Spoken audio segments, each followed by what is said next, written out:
In a few days' time, Malaysia will be chairing the ASEAN Summit for 2025 as the chair of ASEAN. This year, something unprecedented is happening because together with the summits, Malaysia will also be convening the ASEAN-GCC-China Summit. It could be a potential diplomatic masterstroke, but it certainly comes with plenty of challenges. Here are 5 things that I want you to take away from this video. 1. This is actually about global realignment. But why now? Well, you know the reasons. The first is the US-China tensions are rising. Together with it, we see a pullback of globalization. The multilateral trading system seems to be weakened.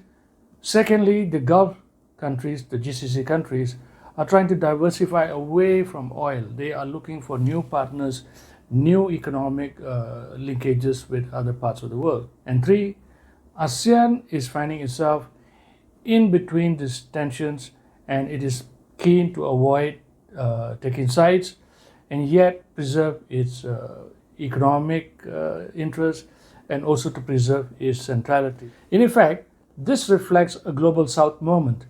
It is a moment when the regions that were content to be just followers are now taking things into their own hands to shape the agenda to their own interests. 2, if successful, this could be a turning point in the emerging multipolar world. Why do I say that? Because ASEAN is now trying to occupy space where it does not have to rely heavily on China or the GCC for that matter, but to create a new form of cooperation where both the regions plus China can collectively work together to strengthen the existing multilateral world, multilateral trading systems, and yet be able to create new forms of or new areas of cooperation for themselves. ASEAN, in effect, is extending its centrality over a wider area. Now, it is not only confined to Southeast Asia, but it also potentially covers the Gulf region and China as well. Of course, it's not straightforward as simply convening a summit. It also depends on how well ASEAN is able to play a role in driving the agenda of this summit. In other words, it should not be just a convener or a follower of the summit, but should actually play a critical role in shaping the outcomes of the summit. Number 3, there's no getting away from it. There are serious challenges and potential risks as well. Let us look at them one by one. The first and most obvious is the question of whether China is going to dominate. This is a natural question because China is the major player insofar as the summit is concerned. So how much influence will it exert in this agenda of the summit? Well, as I said earlier, it also depends on how well Malaysia and ASEAN is going to play the role of a convener and also the role of a chair. Number 2, related question, would ASEAN really be able to preserve its neutrality between China and the West?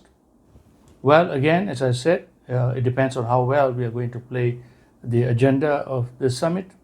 And number 3, a new element in this issue of neutrality, would the GCC now try to influence ASEAN to support it on the agendas which are close to the Gulf countries, namely, for example, the situation in Gaza and other parts of the world? Well, this could potentially be distracting for ASEAN because ASEAN ultimately is interested in economic cooperation and economic matters. Of course, as a regional organization, it has to show solidarity with the rest of the world where justice is being trampled upon, but it should not find itself put in a position of being dragged into supporting issues which are not fully aligned with the interests of its members. And then, of course, I see there is going to be a building of a narrative coming from the Indo-Pacific group of countries, namely the US, Japan, India, Australia, and the rest, that this is another instance of China influencing not only Southeast Asia but the Gulf region as well. But here I think it's important for ASEAN to play a critical role in putting out a clear statement that this is not about aligning with one side or the other, but it's actually an effort to strengthen its own position. Number 4, what we are seeing is a redefinition of the ASEAN Chairmanship. Traditionally, the ASEAN chairs have focused on continuity insofar as the relations between the big powers. ASEAN's position has been about staying neutral, hedging between them. But Malaysia's chairing of this ASEAN-China GCC Summit is actually an evidence that ASEAN also has the option of strategic ambition, an ambition where it can itself take the initiative in shaping the agenda to its own interests, rather than to be reactive or positioning itself or reacting to initiatives taken by the others. Number 5, it could set the precedent for the future ASEAN chairs. Well, it's a bit too early to say whether the ASEAN chairs of the future will look towards strategic ambition as part of their agenda. But what this particular summit shows is that it is entirely possible to look out for new possible ways of doing things. Now, insofar as this ASEAN-China GCC Summit, we will have to wait to see what the outcome is. Perhaps new forms of structures might emerge. Perhaps new areas of cooperation could come out from this.